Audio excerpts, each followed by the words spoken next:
చూపించండి సార్.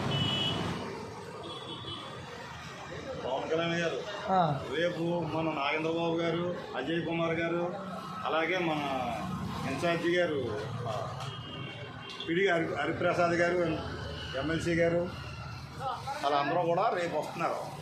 దాన్ని బట్టి మన పిఠాపురం ఇప్పుడు బైబేస్లో రూరల్ పోలీస్ స్టేషన్ పక్కన ఎస్ఐ హాస్టల్ కూడా ఓపెనింగ్ ఉంది.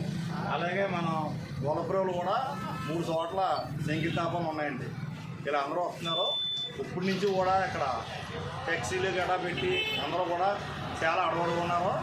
తర్వాత మనం త్వరగా పవన్ కళ్యాణ్ గారు ఈ బాధ్యతలు వీళ్ళకి అప్పచెప్పి ఒకటే కూడా చాలా ఫాస్ట్లో తయారు చేస్తున్నారు. ఓపెనింగ్లు అండి, శంకుస్థాపనలు గొల్లపురోలు. అలాగే అక్కడికి కూడా అజయ్ కుమార్ గారు, గుడిజల పవన్ కళ్యాణ్ గారు ఎమ్మెల్సీ, అది పిడిగి హరిప్రసాద్ గారు, మన ఎమ్మెల్సీ మర్రెడ్డి శ్రీనివాస్ గారు అందరూ కూడా రేపు ఆంధ్రాలు అవన్నీ కూడా శంకుస్థాపన పూర్తి చేస్తారు.